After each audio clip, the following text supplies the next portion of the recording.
चिड़िया की बलि। मोनी चिड़िया अपने पति टंकू कोआ के साथ रहती थी। हमारी शादी को कितने साल हो गए हैं, लेकिन भगवान ने मुझे ना जाने कौन सी गलती की सजा दी है जो वो मेरी गोद हरी ही नहीं कर रहे हैं। तुम चिंता मत करो मोनी, भगवान शायद परीक्षा ले रहे हैं। मुझे भगवान पर पूरा भरोसा है, देर से ही सही लेकिन वह हमारी जरूर सुनेंगे। और तुम भी भगवान पर अपना भरोसा कामयाब रखो।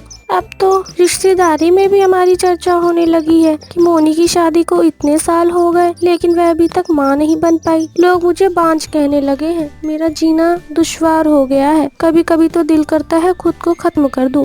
मोनी, आज तो तुमने यह सब कह दिया, लेकिन आज के बाद तुम यह सब कभी मत बोलना, वरना मुझसे बुरा कोई नहीं होगा। भगवान ने हमें औलाद नहीं दी तो क्या हुआ, हम दोनों एक दूसरे के साथ ही हैं। हम दोनों एक दूसरे के सहारे जिएंगे और मरेंगे। अगर तुम नहीं होगी तो मैं कैसे जीऊंगा? तुमने कभी मेरा सोचा है? तो आप ही बताओ ना कि मैं क्या करूँ। मैं परेशान हो चुकी हूँ, इसलिए मैं ऐसी बातें बोल रही हूँ। ऐसे ही कुछ दिन बीत जाते हैं और एक दिन मोनी के घर उसकी दोस्त सोनी चिड़िया अपनी छोटी सी प्यारी सी नन्ही सी बेटी को लेकर आती है। मोनी चिड़िया सोनी की बेटी को देखकर बहुत खुश होती है और वैसे अपने पंखों में जकड़कर खूब प्यार करने लगती है। तभी सोनी चिड़िया मोनी से कहती है, मोनी तू मेरी बात मान, तू मेरे साथ मेरी एक जानकार के डॉक्टर है, उनके पास चल।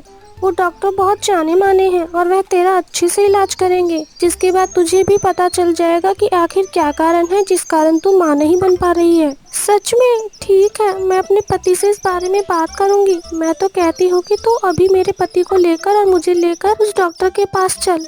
हम जल्द से जल्द चेकअप करवा लेते हैं ताकि पता तो चले आखिर कारण क्या है। ठीक है, तू अपने पति को बुला ले, उसके बाद हम तीनों डॉक्टर के पास चलते हैं। मोनी चिड़िया अपने पति को डॉक्टर के बारे में सारी बातें बताती है।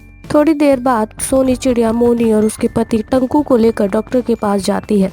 डॉक्टर दोनों पति पत्नी का चेकअप करते हैं। चेकअप करने के बाद डॉक्टर मोनी चिड़िया टंकू से कहते हैं, जी देखिए मोनी चिड़िया टंकू, आप दोनों की रिपोर्ट देखने के बाद मुझे दुख हो रहा है बताने में कि आप दोनों कभी माँ बाप नहीं बन सकते। ऐसे बहुत से पेशेंट्स मेरे पास आते हैं जो माँ बाप नहीं बन सकते, तो आपसे मैं यही कहूँगा कि आप बच्चा गोद ले लो।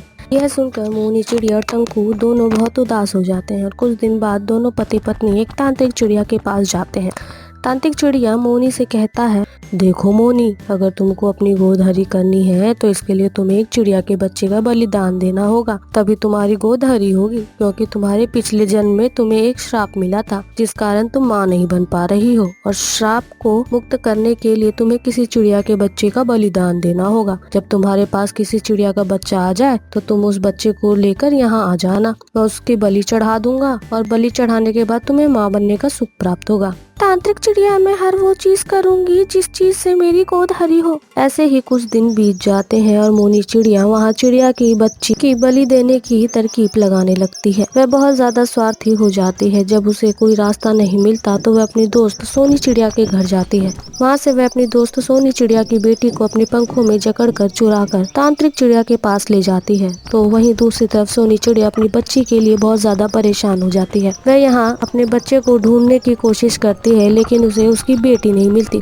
तभी तांत्रिक चिड़िया सोनी चिड़िया की बेटी की बलि देने जा रही होती है। तभी मोनी चिड़िया तांत्रिक चिड़िया को रोकते हुए कहती है, नहीं तांत्रिक चिड़िया, इस बच्चे को मत मारो। मैं बहुत स्वार्थी हो चुकी हूँ। मैं अपनी गोद हरी करने के चक्कर में कैसे उसकी माँ से उसकी औलाद छीन लूं। तभी वहाँ पर सोनी चिड़िया और मोर चिड़िया का पति टंकू आ जाता है। मोनी चिड़िया बहुत ज्यादा दुखी होती है। वह सोनी चिड़िया से माफी मांगती है और कहती है, सोनी मुझे माफ कर दो, मैं बहुत ज्यादा स्वार्थी हो चुकी थी। मैं अपनी गोद हरी करने के चक्कर में तुम्हारी बेटी की बलि देने आई थी। मुझसे बड़ा पापी इंसान कोई नहीं होगा इस दुनिया में। इसी कारण भगवान ने मुझे यह सब देने से वंचित कर दिया। मैं इसी लायक हूँ, मुझे माफ कर दो सोनी।